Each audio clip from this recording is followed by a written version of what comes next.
Untuk mengetahui informasi selengkapnya, kita segera bergabung dengan jurnalis Kompas TV, Jona Hamonangan di kantor BNPB Jakarta. Jona, seperti apa tanggapan ataupun respons dari Badan POM terhadap obat kombinasi COVID-19 racikan tim gabungan Universitas Airlangga, Badan Intelijen Negara, dan TNI Angkatan Darat?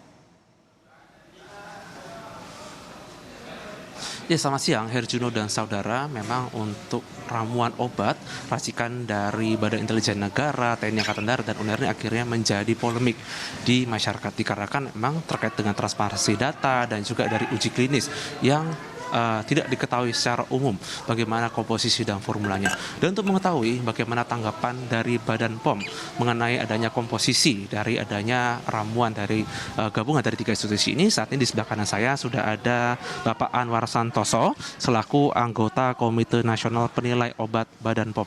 Pak, selamat siang. Mungkin langsung saja boleh dijelaskan terkait dengan adanya obat yang dimana ini merupakan ramuan gabungan dari tiga institusi, dari BIN, TNI AD, dan UNER. Sebenarnya bagaimana sih Pak dari Badan POM ini menilai dari komposisi dan juga mungkin dari uji klinis dan juga dari uji lainnya? Ya, terima kasih. Saya sebagai anggota dari Komnas Penilai Obat dari Badan POM, yaitu suatu lembaga regulator yang akan memberikan approval bila obat tersebut sudah dilakukan uji klinik dan sudah dilaporkan ke Badan POM. Tapi sampai saat sekarang kita belum menerima laporan dari tim peneliti UNER. Jadi saya tidak bisa berkomentar lebih jauh dari itu. Ketika beberapa waktu lalu sempat ada pernyataan bahwa dari TNI Angkatan Darat sendiri berhasil menyembuhkan siswa yang berasal dari secapa Angkatan Darat. Nah, terkait dengan ramuan ini ternyata mereka mengklaim sudah sembuh. Nah, sebenarnya dari Badan POM sendiri melihat apakah ini sudah kredibel atau tidak sih Pak? Ya, jadi Badan POM akan memberikan penilaian dan rekomendasi bila sudah ada laporan resmi. Sampai saat sekarang kita belum menerima laporan resmi dari peneliti. Jadi saya kira tidak ada statement apapun dari Badan POM mengenai itu, karena itu merupakan salah satu proses yang harus diikuti oleh peneliti. Pak, untuk kaidah ilmiah substansi atau mungkin zat yang bisa diklaim sebagai obat gitu. Tadi kan kita sempat berbicara Pak, dan tadi Bapak mengatakan bahwa pada dasarnya ini belum bisa dikatakan seperti vaksin, mungkin hanya seperti obat lah. Sebenarnya seperti apa sih Pak perbedaan mungkin dari obat atau vaksin supaya mungkin masyarakat mungkin tidak terlalu bingung untuk memahaminya? Vaksin itu adalah suatu produk biologi yang digunakan kegunaannya untuk mencegah seorang atau sekelompok orang sebelum dia menderita penyakit, umumnya virus atau bakteri. Tetapi sedangkan obat itu adalah bagian daripada produk kimia atau mungkin atau biologis yang digunakan untuk seseorang bila dia sudah sakit sebetulnya. Jadi ada perbedaan yang sama, yang satu adalah pencegahan, yang satu adalah untuk pengobatan. Untuk uji klinis sendiri, ini bagaimana sih urutannya sebelum nanti mungkin akan diregistrasi ke WHO? Kan UNER mengklaim nih menemukan obat COVID pertama, sedangkan kalau kita lihat kan dari WHO sendiri, bahkan Badan POM sendiri kan belum menerima kan dari persyaratan. Ini seperti apa Pak?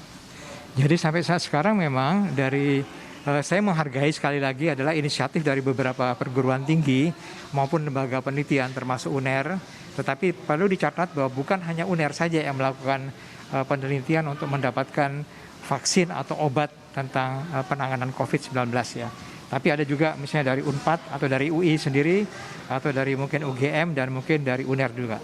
Jadi saya kira uji klinik itu adalah sesuatu yang memang perlu dilakukan, oleh karena kita ingin mendapatkan hasil yang betul-betul valid, yang betul-betul sah dan betul-betul memberikan social value, nilai sosial bagi masyarakat, dan kemudian memberikan nilai saintifik bagi masyarakat. Sehingga atas dasar itu maka uji klinik menjadi penting sekali untuk dilakukan, untuk direkomendasikan. Bila tidak ada uji klinik, maka itu bukan suatu rekomendasi yang absah dari negara.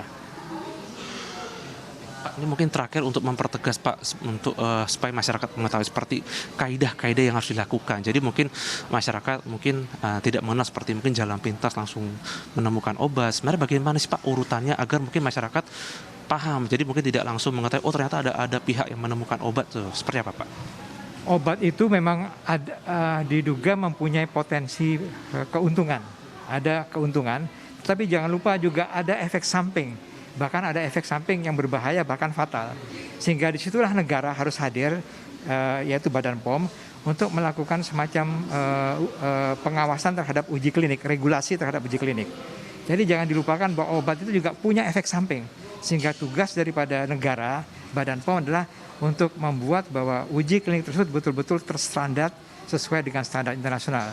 Jangan dilupakan bahwa para peneliti dan stakeholdersnya itu di samping dia harus mematuhi protokol yang disepakati oleh Badan POM yang sudah diuji di Badan POM dan harus diikuti. Tidak boleh ada deviasi dari protokol sedikit pun. Karena bila ada deviasi, ada penyimpangan dari protokol, maka hasilnya pasti tidak akan valid. Sehingga nantinya masyarakat akan mendapatkan kesimpulan yang tidak valid juga. Sehingga itu ada konsep yang disebut sebagai garbage in, garbage out. Jadi kalau misalnya datanya awalnya garbage, sampah, maka keluaran juga sampah. Sehingga Badan POM punya kewajiban untuk mendampingi pendampingan itu semua. Dan jangan lupa bahwa para peneliti di samping setelah melaporkan ke Badan POM harus mempublikasikan ke majalah-majalah internasional, majalah-majalah ilmiah internasional yang terindeksasi namanya, yang terakreditasi, sehingga itu bisa dibaca oleh semua ilmuwan dan diperlukan kritik sebetulnya dari mereka. Apakah benar studi tersebut valid apa tidak. Kemudian yang pertama, sebelum peneliti melakukan uji klinik, dia harus mendaftarkan ke www.clinicaltrial.gov, merupakan bagian dari WHO, sehingga semua komunitas di dunia, komunitas ilmiah itu tahu bahwa ini ada penelitian yang sedang berlangsung di Indonesia. Itu harus dipenuhi, harus dipatuhi dulu oleh para peneliti. Tentunya peneliti yang betul-betul kompeten dan betul-betul memang dia ahli dalam bidangnya. Oke, terima kasih banyak waktunya Pak Anwar Santoso selaku anggota Komite Nasional Penilai Obat Badan POM. Terjadi merupakan ilmu yang sangat luar biasa ya. Kami juga baru mengetahui ternyata ada beberapa urutan yang harus dilalui. Terima kasih banyak Pak. Demikian wawancara saya dengan Pak Anwar Santoso. Tentu saja untuk bisa dikatakan sebagai vaksin harus ada beberapa syarat yang harus dilalui seperti uji klinis dan juga beberapa syarat lainnya. Yang pasti untuk ramuan tentu saja dalam rangka untuk mempercepat penanganan COVID atau Corona ini banyak sekali hal atau langkah yang harus dilakukan dan ini merupakan sebuah syarat agar bisa ditemukan berbagai langkah yang tepat dalam rangka untuk mempercepat pemulihan dampak virus Corona yang ada di Indonesia saat ini. Herjuno?